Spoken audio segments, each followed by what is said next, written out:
Assalamualaikum warahmatullahi wabarakatuh. Sahabat TVmu, Alhamdulillah kita dipertemukan dalam acara Klik Aja.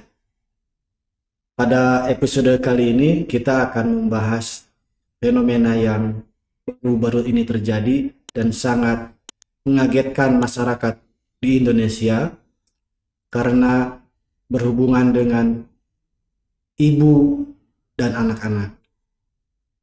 Beberapa hari yang lalu kita dikagetkan dengan peristiwa tragis, ya menyedihkan, seorang ibu tega mengambil nyawa anaknya sendiri hingga ada yang meninggal. Ini sangat, ya bagi saya pribadi sangat menyentuh dan miris kedengarannya ini. Bersama kita saat ini telah hadir Bu Novi Yulianti, dosen Universitas Muhammadiyah Bandung, seorang psikolog, juga dosen di Fakultas Psikologi ya? Ya, di Prodi Psikologi. Prodi Psikologi Universitas Muhammadiyah Bandung. Ya. Kita akan berbincang fenomena ini. Sebenarnya ada apa dengan ibu-ibu di Indonesia ini? Bu Novi, ini kan bukan pertama kali terjadi, tapi sudah sering terjadi gitu. Iya, betul. Ada fenomena apa sebenarnya? Iya. Jadi Mas Kelik, ini sebetulnya adalah bagaikan fenomena gunung es ya. Artinya yang tampak ke permukaan, yang muncul itu sepertinya hanya beberapa saja. Padahal mungkin saja di balik itu yang tidak dipublikasikan, yang tidak mungkin terlihat atau terekspos itu lebih banyak lagi. Dan memang kenyataannya seperti itu. Karena kebetulan saya juga ada praktek psikologi begitu ya, menangani beberapa klien. Ini fenomena seperti ini banyak gitu ya. Artinya apakah itu sampai melukai anak atau misalnya sebatas punya keinginan yang kuat untuk melukai saja gitu ya. Itu sangat banyak sekali gitu ya. Makanya tidak sampai melakukan itu. Iya, betul ya, seperti itu. Mungkin ya inilah yang akan kita bahas di sini ya. Nanti kita akan lihat kenapa sih ibu-ibu ini sampai bisa atau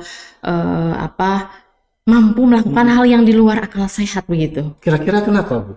Ya, jadi untuk ini saya bicara secara umum saja ya. Jadi biasanya kenapa sih ibu-ibu ini sangat sensitif sekali dengan permasalahan yang berhubungan dengan misalnya kenakalan anak yang sering bertingkah seperti itu ya. Batas kesabaran ibu-ibu ini kok beda sekali ya dengan para ayahnya, itu kan banyak yang muncul begitu gitu ya. Nah, ini sebetulnya kalau dilihat banyak faktor ya. Kalau misalnya kita soroti kejadian yang kemarin itu, kejadian yang di Brebes ibu itu memang sudah termasuk ke dalam gangguan jiwa berat. Maksudnya apa itu? Ya, gangguan jiwa berat itu dalam arti ini masih ada beberapa kemungkinan karena memang saya juga tidak memeriksa secara langsung ya.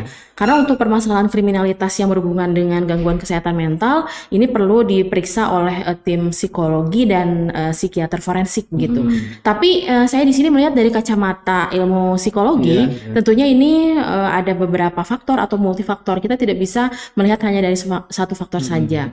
Yang pertama dari faktor biologisnya gitu ya. Artinya gini, banyak perilaku semacam ini memang yang disebabkan oleh adanya faktor genetik.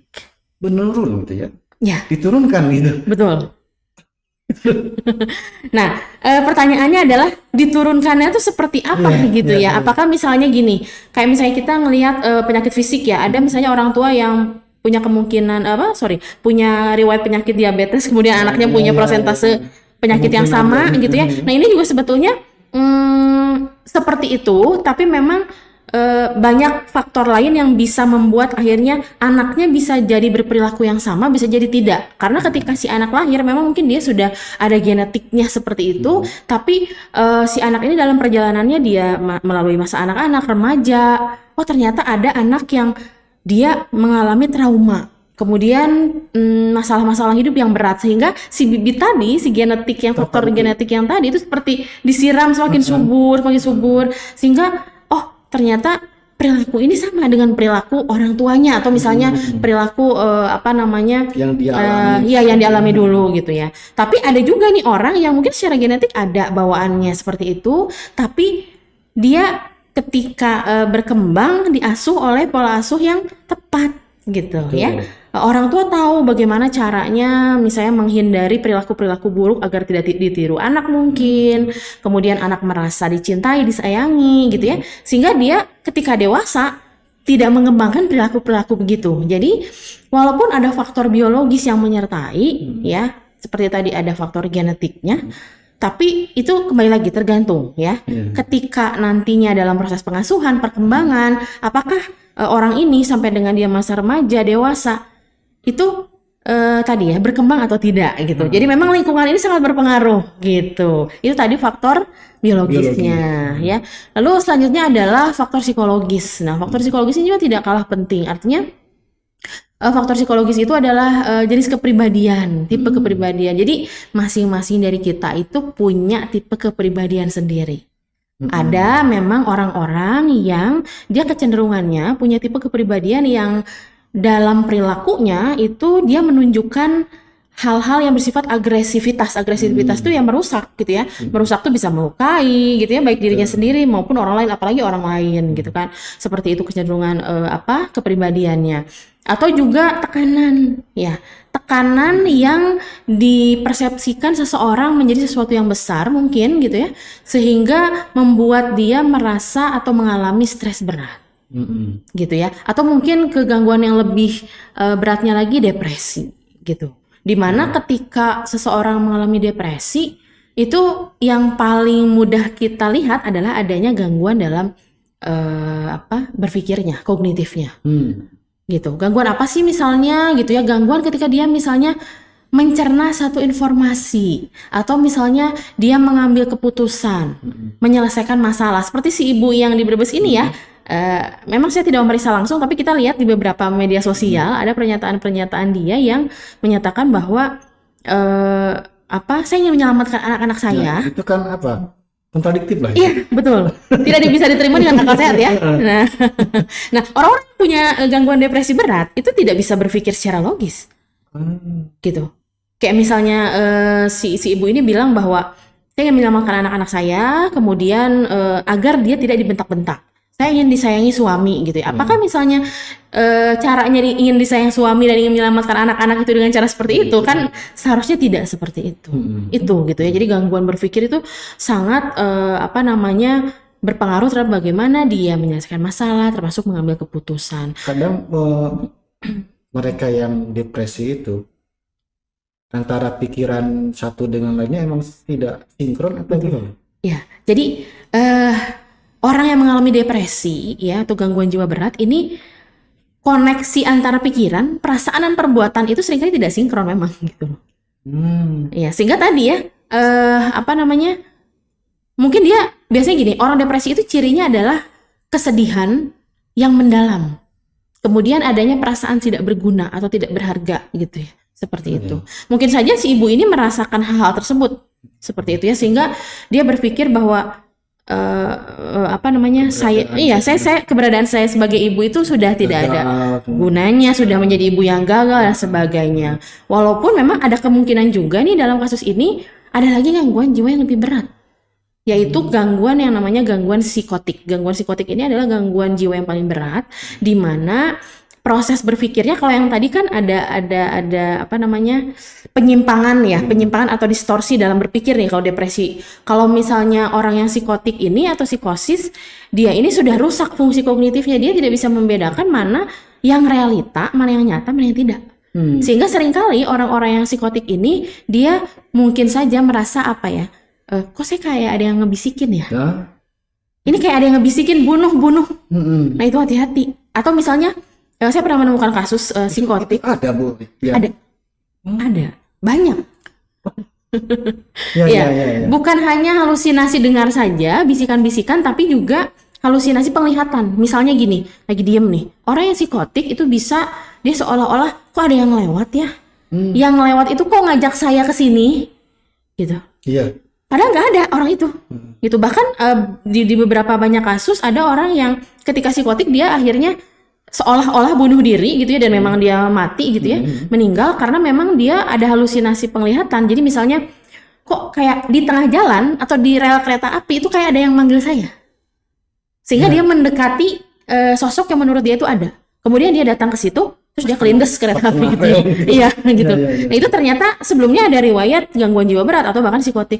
Nah ini juga ada kemungkinan gitu ya ke arah sana juga gitu si ibu ini. Tapi ya sekali lagi karena saya tidak memeriksa, jadi saya tidak bisa memberikan diagnosa. Tapi memang kemungkinan adanya gangguan jiwa berat itulah penyebab ya atau faktornya gitu. Kita bercermin pada ibu ini, Bu ya. Iya, Artinya ada banyak ibu-ibu mungkin di luar sana yang juga mengalami tekanan-tekanan yang betul. Ya saya rasa semua ibu-ibu di Indonesia bahkan dunia ini pasti ada saja ya tekanan. Ada yang berat, ada yang berat, ada yang ringan, ada yang setengah, ya gitu. Mungkin tekanan ekonomi, tapi kalau ekonomi yang beberapa tahun yang lalu juga secara ekonomi dia tidak terlalu tertekan gitu ya, tapi melakukan hal yang sama juga. Kemudian dari sisi pendidikan, ya ibu yang ini mungkin pendidikannya belum tinggi gitu ya, tapi yang dulu itu tinggi itu. Di kasus yang sebelumnya yang booming juga ya. Ya, itu juga sama melakukan hal yang sama gitu. Artinya variasi perbedaan-perbedaan ini tidak menutup kemungkinan siapapun bisa melakukan ini. Iya, betul. Nah itu makanya ada faktor satu lagi sebetulnya yang namanya faktor sosial. Jadi faktor sosial itu terdiri dari latar belakang pendidikan gitu ya, kondisi sosial ekonomi itu juga bisa berpengaruh gitu terhadap perilaku seseorang yang mengarah kepada gangguan jiwa berat sehingga mengakibatkan perilaku melukai orang lain gitu. Kayak misalnya tadi latar belakang pendidikan. Betul, itu adalah faktor sosial, tapi pada dasarnya orang atau setiap orang itu berpeluang mengalami gangguan psikis. Baik gangguan psikis yang ringan, sedang, sampai ke gangguan psikis yang berat gitu. Artinya ada juga banyak juga di kasus-kasus tertentu. Ya, oke. Yang ringan tuh gini loh Mas ya. Jangan saya ya. Jadi gini, pernah merasakan kecemasan? Cemas ya sering. Cemas ya. Cemas itu adalah ketakutan terhadap sesuatu yang belum terjadi ya. Misalnya kita mau ketemu dengan orang penting misalnya ya. Ada nggak perasaan cemas? Ya, kalau misalnya menghadapi ujian. Menghadapi ujian, menghadapi orang penting, presentasi gitu ya. Cemas. Itu wajar. Semua orang itu pasti pernah mengalami kecemasan. Gugup mungkin. Iya, jadi gugup itu adalah respon fisik dari kecemasan gitu ya. Itu. Nah, justru gangguan jiwa ringan ini, gangguan psikis ringan ini harus ada di dalam diri kita. Kebayang dong kalau misalnya kita nggak punya kecemasan, nggak punya stres, kita akan melakukan segala hal sesuai dengan apa maunya kita ya. Iya betul. Mau ujian nggak usah belajar gitu ya. Ya udah gitu, santai aja, biarin nilai jelek biarin, nggak takut. Nah sebetulnya kecemasan itu perlu, stres ringan itu perlu. Nah itu gangguan psikis yang tarafnya ringan. Artinya setiap orang itu rata-rata pernah mengalami. Karena pada dasarnya kita itu tidak ada orang yang 100% normal, Mas. Yang ada adalah normal bermasalah. Gitu. Apa itu? Normal bermasalah itu walaupun kita normal, tidak ada gangguan jiwa atau gangguan psikis yang berat, tapi minimal gangguan psikis ringan itu kita pasti ada. Ya tadi kecemasan, stres gitu. Itu ringan. Kalau misalkan yang sedang kecemasannya berlebihan. Misalnya ya, mau ujian udah belajar dengan tekun, dengan sungguh-sungguh, pas mau ujian tuh ngeblank semua, terus kerasa sakit perut, kerasa kemudian sakit kepala gitu ya, kemudian respon fisiknya mungkin berkeringat terlalu berlebihan gitu ya, atau mungkin hal-hal lain gitu, mengecek berulang-ulang jawaban sehingga makin dicek makin salah ternyata gitu ya. Nah itu kita harus lihat juga gitu ya. Wah ini kayaknya kecemasan udah sangat berlebihan gitu. Atau misalnya ketika kita mengalami hal-hal yang ini belum terjadi, tapi kok pemikiran kita sudah sangat jauh sekali memikirkan kemungkinan A, B, C sampai Z. Betul. Sehingga akhirnya kita tidak berbuat apa-apa. Itu kan sering begitu ya. Karena terlalu banyak berpikir akhirnya jadi ragu. Ya udah nggak ngerjain apa-apa. Akhirnya diem. Ditambah tadi keringat dingin, dada sesak. Nah itu seringkali ini kenapa nih? Apalagi di era pandemi seperti ini ya, sesak sedikit, keringat dingin sedikit kita bingung. Ini stres, cemas atau kena COVID kayak gitu ya. Gitu. Nah, seperti itu. Jadi memang gangguan psikis ini juga banyak macamnya gitu. Kalau ibu-ibu, ini untuk ibu khususnya menghadapi seperti itu gimana? Ya. Baik, sebetulnya ini bukan hanya ibu-ibu saja ya, artinya semua orang juga berpeluang ya. Tapi karena kita lagi bahas tentang ibu-ibu nih ya, kita perlu pahami bahwa ibu itu katanya gitu ya adalah makhluk yang multi talenta, multitasking. Dia bisa melakukan berbagai macam hal dalam satu waktu ya. Tapi kita perlu pahami bahwa saat dia bisa melakukan banyak hal dalam satu waktu itu perasaannya gimana sih? Karena seringkali kita tuh berusaha menganggap bahwa ibu-ibu tuh kuat, pokoknya ibu-ibu tuh ya bisa sambil masak, bisa sambil gendong anak gitu, bisa sambil ngepel, giling cucian, bahkan bisa sambil chatan di grup WhatsApp, saking multitaskingnya. Tapi apakah ketika itu dilakukan dari hari ke hari, tahun ke tahun? Kemudian 3 tahun nambah lagi anak gitu. Kemudian belum lagi mungkin dia ibu bekerja dan sebagainya, belum lagi ditambah masalah tekanan ekonomi dan sebagainya, kemudian relasi dia dengan suami, perasaannya seperti apa? Nah ini yang seringkali luput dari perhatian gitu. Artinya seringkali ibu ini dianggap orang yang kuat, super, nggak boleh ngeluh, sakit juga nggak boleh. Padahal apa? Boleh loh ibu itu ngeluh. Ibu itu mencurahkan apa yang dia rasakan. Bahkan orang sekelilingnya itu sangat dianjurkan sekali untuk peka terhadap kondisi ibu. Artinya kalau ngelihat ibu-ibu lagi hektik itu, ya mbok ditanya, Bu, ibu gimana perasaannya hari ini gitu. Bu, udah makan belum? Sesimpel pertanyaan kita tanya, dia udah makan, udah minum gitu. Atau misalnya tadi malam tidurnya nyenyak nggak Bu? Gitu ya. Karena itu kan hal-hal dasar yang justru seringkali kita lewatkan pertanyaan-pertanyaan itu sama ibu. Karena saking kita kita menganggap, kita merasa bahwa semuanya ibu itu kuat, semuanya itu baik-baik saja gitu ya. Bahkan hal yang seringkali terjadi yang juga menjadi masalah adalah itu tadi, ibu tidak pernah punya ruang untuk mengekspresikan perasaan, dan kadang-kadang sesama ibu ya itu seperti tidak mengindahkan itu gitu. Jadi kayak ya dong kamu tuh bersyukur ya, alhamdulillah loh punya anak, kan orang lain susah punya anak. Padahal maksud ibu itu bukan tidak bersyukur, dia mungkin hanya ingin menyampaikan perasaannya, berkeluh kesah, dan mungkin ketika ibu sedang menyampaikan hal tersebut, dia mungkin tidak butuh nasihat, hanya perlu didengar. Nah, itu. Kita hanya mendengarkan saja itu udah membantu besar. Betul. Seringkali begitu. Seringkali perempuan itu juga dengan didengarkan tuh kayaknya 25% masalahnya selesai. Rilis aja Bu ya. Iya betul. Itu keluar aja. Seperti itu. Itu yang jarang diketahui orang. Mungkin suami-suami juga Bu. Kadang dia masih aja dengan betul. Udahlah sibuk kerja, datang ke rumah main game. Iya, main lagi. Ibu istrinya ingin ngobrol, nggak ditanggapi. Tapi baik nggak kalau seorang suami misalnya ya ini menjadi pendengar setia bagi istrinya? Artinya begini, ketika si istri tadi Bu, istrinya itu menyampaikan keluh kesahnya, suami cukup aja mendengarkan. Nggak perlu banyak respon atau harus merespon balik. Nah ini ya yang seringkali jadi dilema, dan juga banyak pertanyaan-pertanyaan terkait dengan hal ini. Jadi ini bagus banget nih pertanyaannya. Karena gini, kita harus paham dulu bahwa perempuan dan laki-laki itu beda, Mas. Kalau perempuan itu karena memang dari struktur otaknya juga beda dalam menerima informasi dan merespon emosi gitu ya. Jadi seringkali kami gitu ya, kenapa saya bilang kami ya, karena saya juga sering merasakan ya. Artinya kalau perempuan itu ibaratnya kita didengar aja tuh udah senang. Ketika kita punya masalah, kita curhat sama orang, bilang sama orang, entah itu ada solusi atau enggak, yang penting ngomong dulu. Tapi kalau laki-laki tidak, laki-laki itu otaknya tuh otak solutif. Jadi ketika ada orang yang mengeluh, laki-laki itu otomatis akan berpikir, oh ada yang mengeluh, dia itu apa ya solusinya? Kalau misalkan belum ada solusi yang menurut laki-laki ini bisa disampaikan, biasanya laki-laki itu bingung dan cenderung akan diam. Dan perempuan ini seringkali jadi salah paham. Jadi menganggapnya suamiku nggak mengerti aku, kayak gitu kan. Aku nih nggak dipahami. Padahal bukan, mungkin laki-laki perlu berpikir, ini apa ya solusinya? Cari jalan keluarnya. Karena kadang-kadang kalau si suami ini juga spontan untuk merespon, salah lagi nih.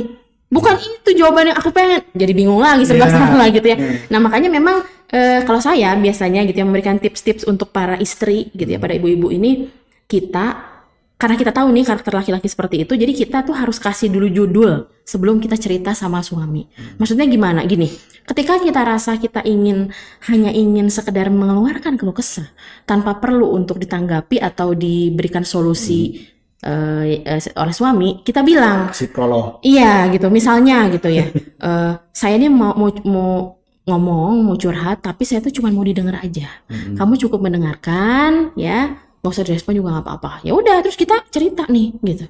Suami kan paling iya. Jadi suami itu jelas gitu ya, tahu. Nah, tapi ketika misalnya di satu sisi kita saya butuh masukan, saya butuh saran. Jadi setelah saya bicara, tolong kasih solusi. Nah, gitu. Jadi suami paham, kapan dia harus memberi solusi, kapan dia tidak. Itu biasanya karena memang kuncinya tuh tetap komunikasi gitu. Karena kita juga nggak bisa ya serta-merta menyalahkan suami gitu ya. Artinya udah deh, pasti kalau ibu punya masalah tuh suaminya juga ikut salah gitu ya. Karena belum tentu, karena jangan-jangan iya bener banget gitu ya. Karena jangan-jangan si istri ini juga dia tidak tahu bagaimana cara menyampaikan dengan tepat. Dan yang lebih sering lagi nih Mas ya, para perempuan ini, para istri ini hobinya nih kode-kode. Jadi saya marah sama suami, saya diem.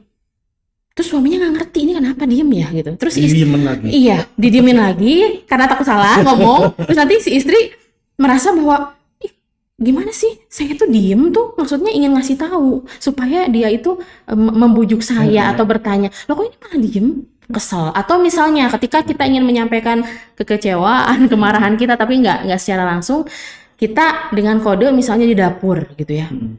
Kita banting-banting tuh piring apa segala macam, berharap suami berharap suami ngebantuin, berharap suami minimal ya nongol sedikit ya, terus nanya ada apa bunda gitu.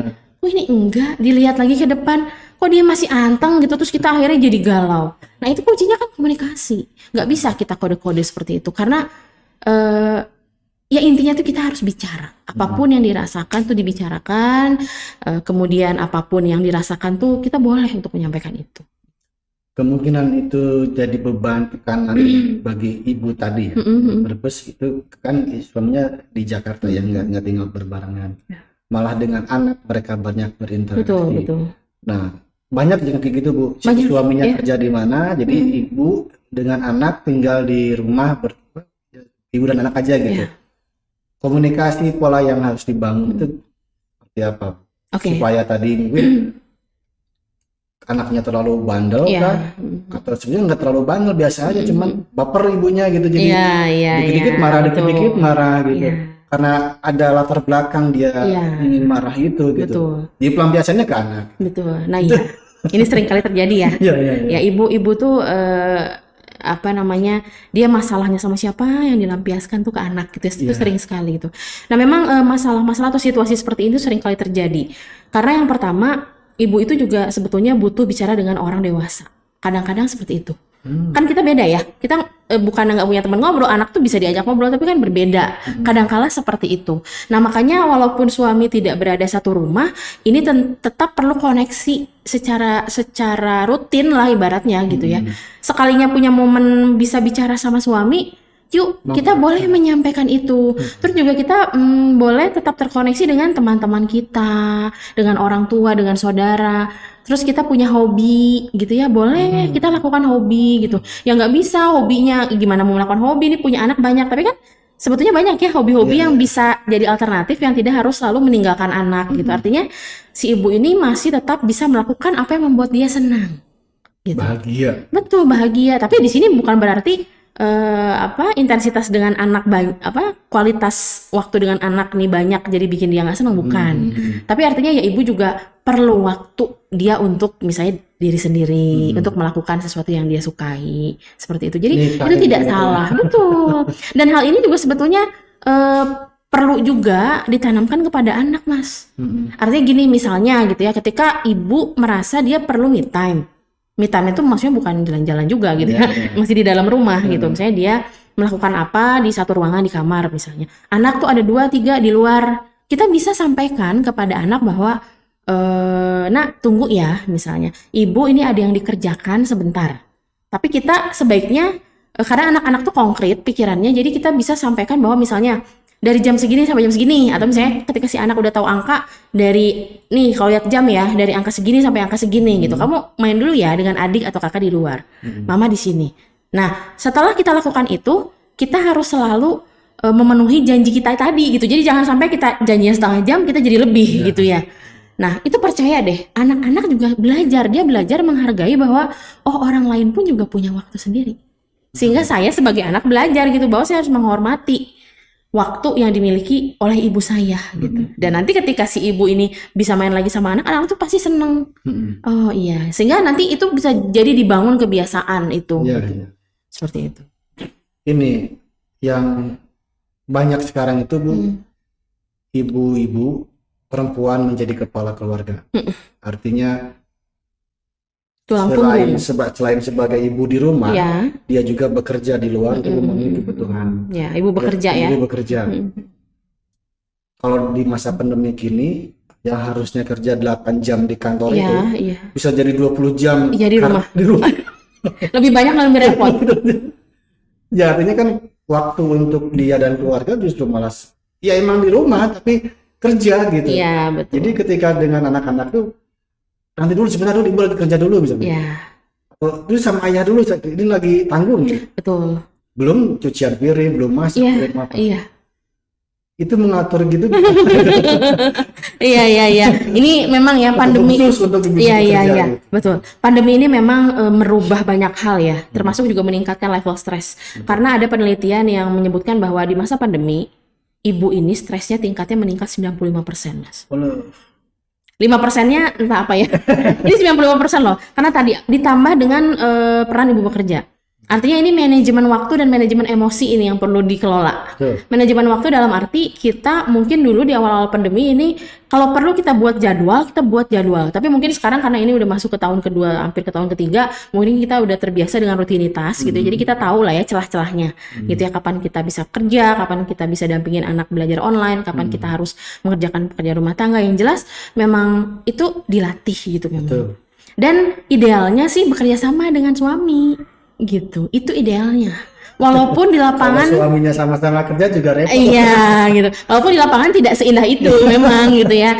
Nah, memang idealnya itu ada pembagian tugas dan peran gitu. Sehingga misalnya ketika si ibu ini harus bekerja, suami bisa break dulu, suami bisa nemenin anak belajar online, itu lebih baik. Tapi kalau misalnya itu sangat minimal gitu ya, sangat sulit, ya itu tadi kita mau tidak mau harus pintar-pintar membagi waktu, dan memang itu resiko gitu ya kalau misalkan bisa dibilang gitu.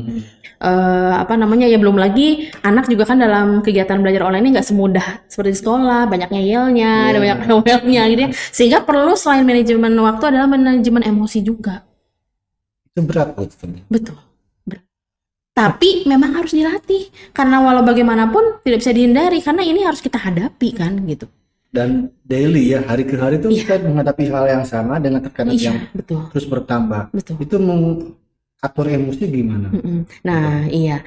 Oke, ini berarti masuk ke dalam tentang mengelola emosi ibu gitu ya. Jadi mengelola emosi ibu itu kuncinya adalah ibu tuh kenal dulu sama perasaannya sendiri. Jadi emosi itu nggak hanya sekadar marah saja. Emosi itu ada emosi positif dan emosi negatif. Emosi positif itu bahagia, ceria, itu emosi juga gitu. Kalau marah itu emosi negatif seperti marah, kecewa, sedih gitu ya. Nah, artinya yang pertama harus dilakukan ketika mengelola emosi pada ibu adalah ibu harus kenal dulu sama perasaannya sendiri, sama emosinya. Saya ini lagi marah atau saya sebenarnya tuh capek. Gitu kan ada ya ibu-ibu tuh marah-marah karena dia lelah. Iya. Gitu.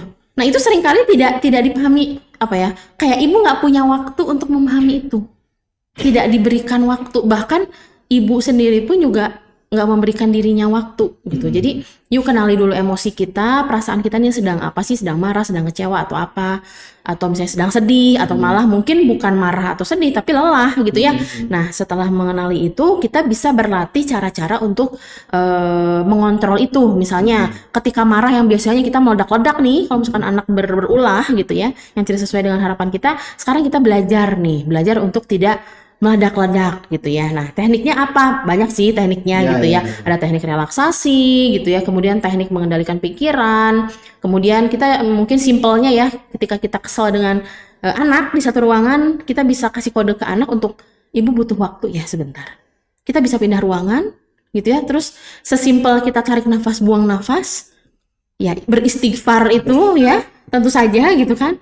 Terus kita merasa siap, kita kembali lagi ke anak.